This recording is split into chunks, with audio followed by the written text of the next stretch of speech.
Assalamualaikum warahmatullahi wabarakatuh ya teman-teman semuanya, selamat berjumpa kembali di channel saya ini ya. Oke, pada kesempatan kali ini saya akan bahas mengenai pengertian ya, kemudian bagian-bagian serta kegunaan dari kontaktor ini teman-teman ya. Oke, kita langsung saja ya. Yang pertama kita bahas mengenai pengertian dari kontaktor.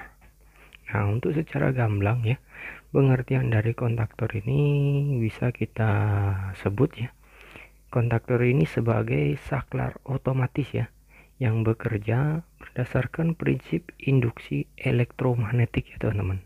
Nah, kenapa cara kerjanya menggunakan prinsip induksi elektromagnetik? Nah, karena bagian terpenting dari kontaktor ini yaitu adalah koilnya ya teman-teman. Jadi ketika koil ini diberi tegangan listrik, maka kontaktor akan menyalurkan arus melalui kontak utama maupun kontak bantunya ya, atau biasa disebut dengan auxiliary kontak. Oke ya, kemudian yang kedua ya teman-teman, yaitu bagian-bagian dari kontaktor. Nah, yang pertama yaitu koil kontaktor ya. Nah, koil atau kumparan tembaga ya teman-teman, ini memiliki sifat elektromagnetik ketika koil diberi tegangan listrik ya. Nah, koil terletak di bagian dalam kontaktor ini ya teman-teman. Jadi ya, ketika koil diberi tegangan listrik, maka togel atau tuas warna biru ini akan tertarik ke dalam ya teman-teman, dan merubah sifat dari kontak utama serta kontak bantunya atau auxiliary kontaknya teman-teman.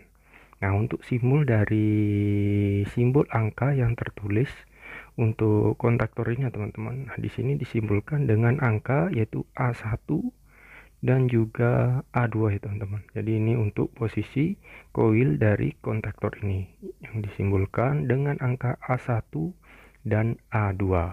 Nah, kemudian koil ini terdapat atau bermacam varian teman-teman ya. Varian tegangannya ada 24 VDC, kemudian 24 VAC ya, full tegangan AC, kemudian 110 VAC, 220 VAC, serta 380 VAC. Jadi varian tegangan ini bisa teman-teman pilih sesuai dengan kebutuhannya.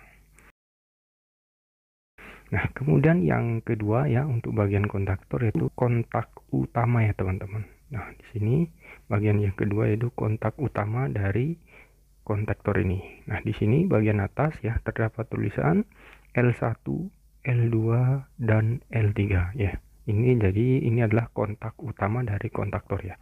Nah, ini bagian atasnya. Kemudian untuk bagian bawahnya ya teman-teman. Nah, ini juga T1, T2 dan T3. Jadi ini untuk inputnya, kemudian bagian bawah ini untuk outputnya. Jadi inilah yang dinamakan kontak utama dari kontaktor ya teman-teman. Ini disimbolkan dengan tulisan L1, L2, L3 dan juga T1, T2 dan T3. Ini untuk kontak utamanya. Nah, kemudian yang ketiga yaitu kontak bantu atau auxiliary kontak ya teman-teman. Nah, di sini terdapat dua ya. Ada NC dan NO teman-teman. Nah, yang pertama ini ada NC. Itu NC dilambangkan atau dituliskan dengan angka 21 dan 22 ya. Jadi nantinya kalau ada tertulis angka 21 dan 22 berarti itu adalah NC ya teman-teman, atau akhiran angkanya 1 dan 2 itu pastinya NC. Nah, kemudian sebelahnya ada NU teman-teman ya. Nah, di sini disimbolkan atau tertulis dengan angka 13 dan dengan 14 ya teman-teman. Jadi di sini 13 dan 14 ini adalah NO-nya ya teman-teman. Jadi bisa dibilang jika akhirannya angkanya ada angka 3 dan 4 itu pasti NO-nya ya teman-teman. Jadi ini bagian dari kontak bantu atau auxiliary kontaknya.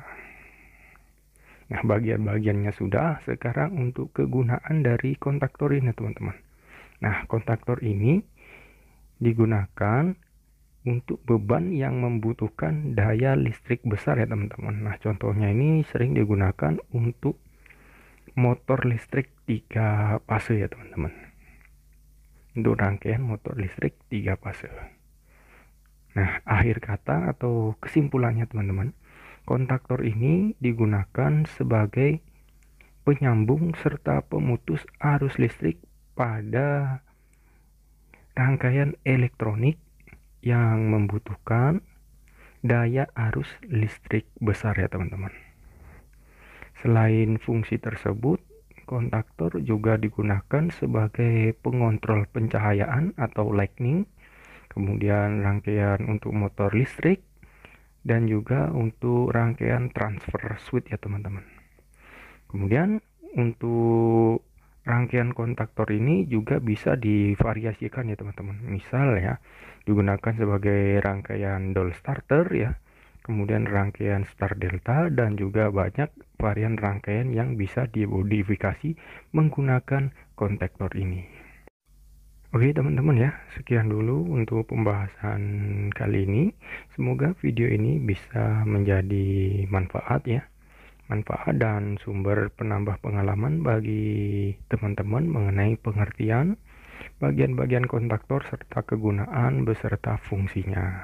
Oke, sekian dulu sharing-sharing dari saya.